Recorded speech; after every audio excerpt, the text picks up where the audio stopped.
बिस्मिल्लाहिर्रहमानिर्रहीम। अस्सलामु अलैकुम मेरे प्यारे दोस्तों, ऐसे ही सच्चे और दिलचस्प वाक़यात सुनने के लिए हमारे चैनल को सब्सक्राइब ज़रूर कीजिएगा। दोस्तों, आज हम सुनने वाले हैं बिस्मिल्लाह का वाक़या। तो चलिए शुरू करते हैं बिना किसी देरी के साथ। किसी इलाके में कैसाली थी और जानवर सब कुछ खाकर फारिग हो गए थे। मजीद कुछ खाने को रहा ही नहीं था। मवाशी मालिकीन बेहद परेशान थे। उस दौरान एक मस्जिद के मौलवी ने जुमे के खुतबे में निहायती यकीन के साथ ये बात बताई कि अल्लाह का नाम लेकर यानी बिस्मिल्लाह पढ़कर दरिया को हुक्म दिया जाए तो वो भी नाफरमानी नहीं करती। ये चरवाहे का शायद पहला जुमा था। ये बात उसके दिल में उतर गई, यकीन का दर्जा पा गई। उसने वापस आकर अपनी बकरियां खोली और सीधा दरिया पर चला गया। ऊंची आवाज में बिस्मिल्लाहिर्रहमानिर्रहीम पढ़ा और दरिया को कहा वो अपनी बकरियां चराने जा रहा है, अपने ऊपर से गुजरने दे।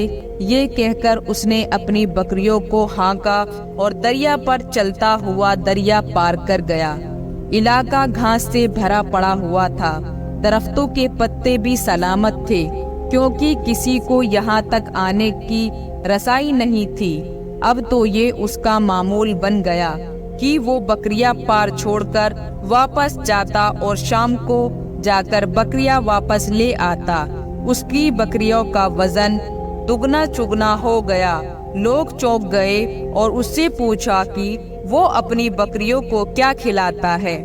वो सीधा सादा और साफ दिल नौजवान था।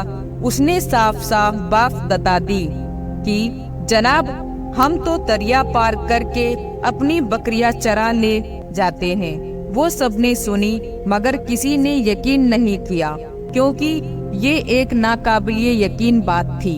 मगर बात होते होते मौलवी साहब के पास पहुंच गई। मौलवी साहब ने उस चरवाहे को बुलाया और सारा माजरा पूछा।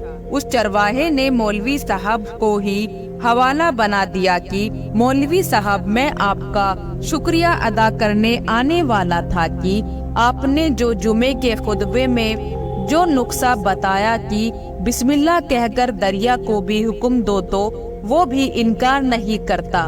मौलवी साहब हैरत में उसके चेहरे को देखते रहे। मौलवी साहब ने कहा, भाई साहब, ऐसी बातें तो हम हर जुमे में करते हैं, फकत इनका मकसद लोगों का ईमान बनाना होता है।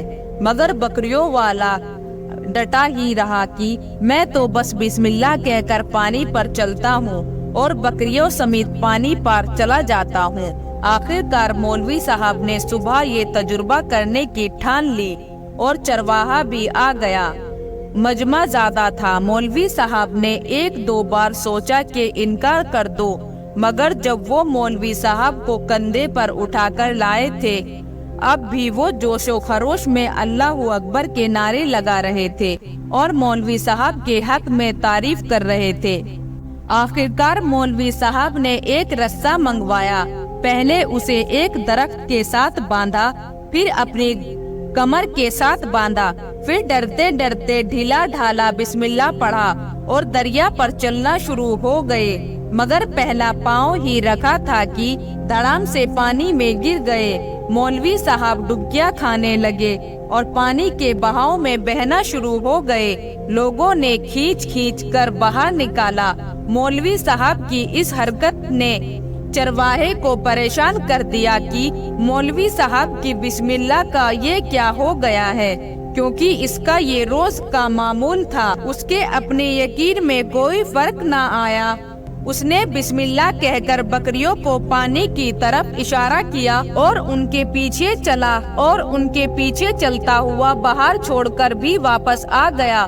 लोग उसे वली अल्लाह समझ रहे थे और उसके हक में नारे लगा रहे थे, मगर वो सबसे बेनियाज सीधा साधा इंसान था। वो मौलवी साहब के पास पहुंचा और कहा, मौलवी साहब, मैं आपकी बिस्मिल्लाह की तारीफ से काफी परेशान था, मगर पानी पर चलते हुए मुझे आपकी बिस्मिल्लाह की बीमारी का पता चल गया। اس چرواہے نے درخت سے بندھی رسی کی طرف اشارہ کیا اور کہا، مولوی صاحب، یہ ہے آپ کی بسم اللہ کی بیماری، آپ کی بسم اللہ کی برکت کی یہ رسہ کھا گیا۔ آپ کو اللہ کی بسم اللہ سے زیادہ اس رسے پر بھروسہ تھا، لہٰذا اللہ نے بھی آپ کو رسی کے حوالے کر دیا۔ مولوی صاحب، آپ بھی کمال کرتے ہو، میں نے آپ کے منہ سے سنا اور یقین کر لیا، اور میرے اللہ نے میرے یقین کی لاج رکھ لی، مگر آپ نے اللہ کا کلام سنا مگر یقین نہیں کیا، لہٰذا آپ کو اللہ نے رسوا کر دیا۔ محترم میرے عزیز دوستو، یہ کچھ ہمارا حال ہے، ہماری نمازوں اور دعاؤں کا حال بھی ہماری ہر ایک عبادت کا یقین سے خالی ہے۔ میرے محترم عزیز دوستو، ذرا سوچئے گا ضرور۔ ایسی ہی دینی معلومات کے لیے ہمارے چینل کو سبسکرائب ضرور کیجئے گا۔ ویڈیو پسند آئے تو زیادہ سے زیادہ شیئر کیجئے گا۔